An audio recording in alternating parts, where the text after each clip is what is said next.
we've been allowed the opportunity to interview a Brighton's massive musical legend with a huge rise to fame from an early age, huge stardom. I'm here today to hear what their stories are and to hear everything that they have to say about the musical industry.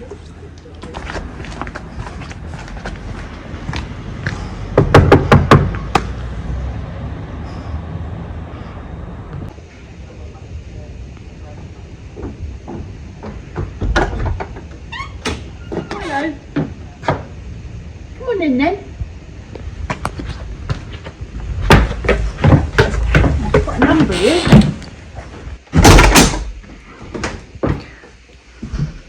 Have a seat there. Have a seat. I'm going to sit there. Fanny O'Day, what a privilege it is to do this interview with you. Massive star throughout the 50s. Do tell us what it was like.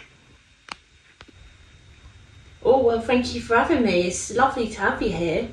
Well, it was a very exciting time back then. See, I've been singing for quite a while since I was a girl, and I'd built my career up, as it were, throughout the war, and I used to sing at the boys' club. We would sing, you know, the classics, Vera Lynn and whatnot, and it would be a sort of singing to the boys that were off at war, songs for them really. But what got really exciting was during the 50s. See, that's when I had my big break. I got discovered when I was at the Albion pub, and I was singing some numbers, and then somebody from the crowd, I don't know, I can't remember who he was or what his name was, but he came up to me and he discovered my talent. So he said,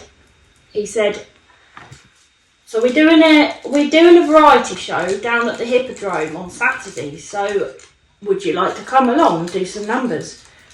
And of course I just couldn't believe what I was hearing in a Hippodrome of all places. So my father used to take me down there at Hippodrome every Friday afternoon for the matinees, and after school I'd go there with him, and it was like our little outing. But it got me a taste for it, you see, when I was a girl, because there was a huge variety of performers.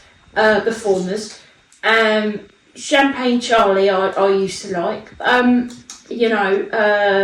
all sorts really, and I got very inspired to sing back then. So sorry, I must have a try of one of these.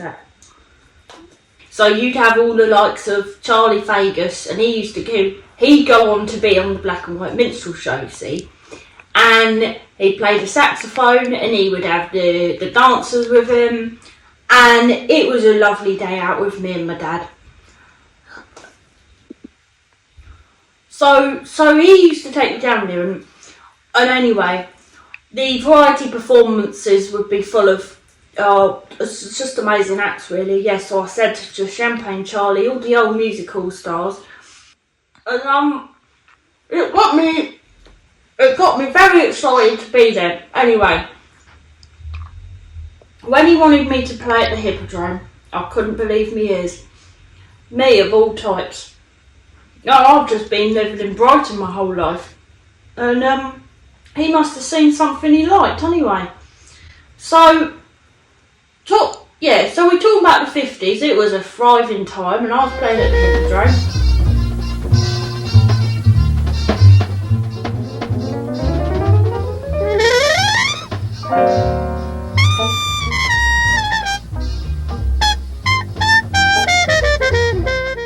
Very, very glamorous times. All was all dolled up to the nines. You'd have all the girls on stage. You know, it was such a riot in the changing rooms. Oh, we used to dance around, getting prepared. Always in a crowd behind the curtains. Before you go on, what a buzz. And anyways, What memories stand out for you the most? Well, I would say, or me and the girls really, because I wasn't the only performer at the Hippodrome. There'd be a sort of team of us, so, or it would be like a little family there. Well, the one time we went up on the coach trip to London, and it was all the girls and me, and the band obviously. Oh, we were having such a laugh. We were singing all our tunes, and it got a bit out of hand.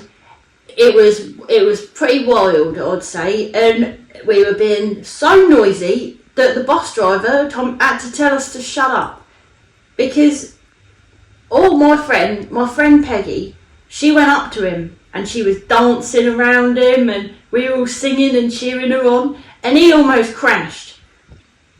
But I thought this was going to go on forever, you see. But when I met my husband, he was in the crowd, and he just caught my eye, and I was like, oh, well, he'd been fighting in the war, you see, so he'd come back, and he wanted to change life. So we settled down, had a family, but I do still sing. I still sing and play the piano, and yeah. One time, me and my husband, we were so in love. We walked down the high street, and you go down near the old lanes, you know, the ones that the sort of south lanes ones, and we'd go past Boots the Chemist, and on the corner there with the where Woolworths used to be. So we'd go past the street with them on, and he knew something caught my eye. He'd seen this ring in the shop window, and it reminded me of the one that my granny had. And I just turned my back. Next thing you know, I know he'd gone in and bought it for me, and I couldn't believe my luck. So when was it that you first discovered you were into music? Oh, well, that'd have to be when I was a little girl. See, I'd always liked music, see. My granddad used to play the piano, my dad used to sing and play the trumpet.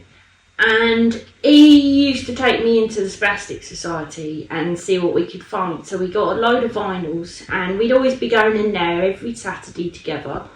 And so I'd always be playing it on the gramophone at home, really. And it just got me singing, and ever since I just always, it wasn't that I thought I was good, it was my parents really. They would always encourage me, so I'll always be grateful for them really, for encouraging me. And if it wasn't for them, I wouldn't be here today, and I wouldn't have had the career I had. It's ever so exciting. Is there any advice that you give to aspiring musicians? Oh, well, I don't know, you see, because I'm not somebody that really listens to these modern music, so I wouldn't really know, but I'd just say always follow your dreams. Always believe in yourself, and always be genuine to what you like. You see, nobody else can do exactly what you do. You got your own voice, and you don't need to copy anyone else. And just do the songs that you really enjoy and have fun. That's the main thing.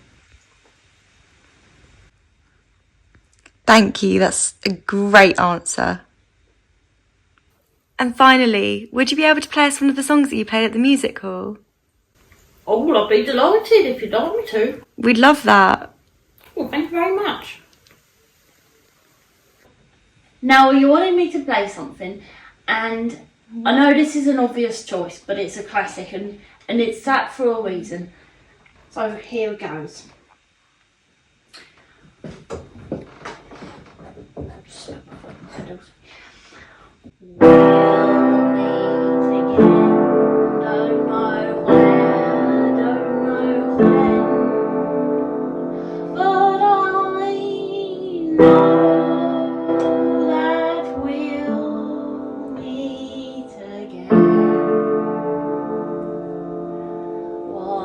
Sunny